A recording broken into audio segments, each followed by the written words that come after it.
Hello everyone and welcome to another lore archive video. Today we have a very interesting topic in Warframe lore. What if the TENNOs didn't kill their OROKIN masters? What would have happened to the TENNOs then? What would have happened to the origin system? As a quick reminder on things, the OROKIN utilized their Zariman subjects, codenamed the TENN-0 or TENNOs, in their battle against the sentient Armada. In the end, the OROKIN won with the void powers of the TENNOs, but what was tragic for the OROKIN is that the Lotus, which is Nata at that time, convinced the TENNOs to slaughter their OROKIN masters, and this is something that happened at the ceremonial event to honor the children who ended the old war. This is one of the things that can be uncovered in their apostasy in their wake from their second dream.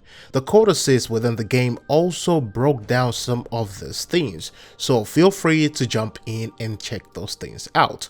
But if the TENNOs hadn't killed their OROKIN masters, what would have happened to these children?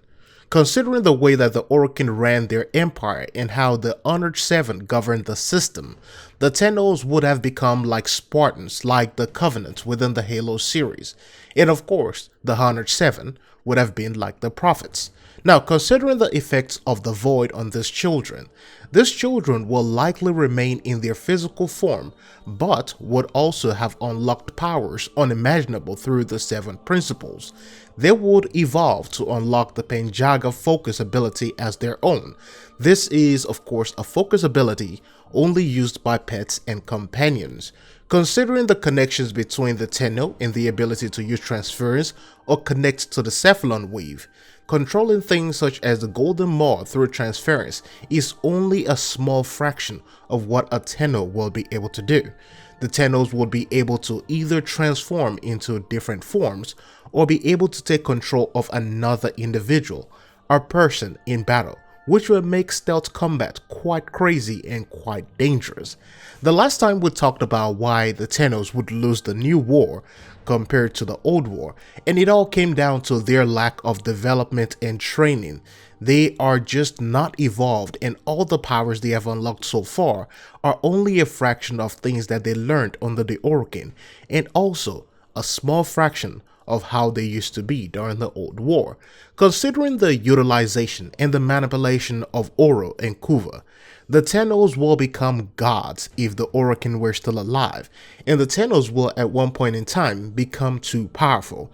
They will destroy the OROKIN after several years, and they will also destroy the system at a point in time. Because of the events of the ceremonial hall and the long sleep, the TENNOs still feel a sense of guilt due to what they did, and they are still in recovery from the sleep as well.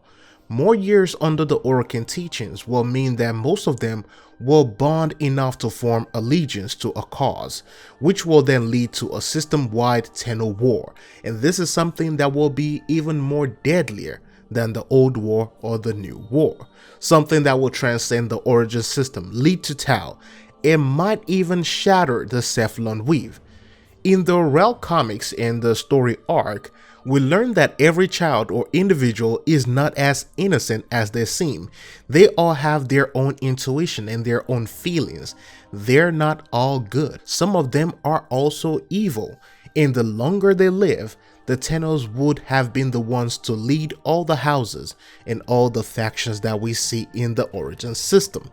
The OROKIN will only be able to control them for a while, and even then, we all know that whatever the OROKIN deemed as too powerful, they always find a way to eliminate them. So the TENNO would likely figure out that the OROKIN are trying to eliminate them, which will lead to the OROKIN massacre. So in this situation, it will only delay the massacre of their OROKIN masters.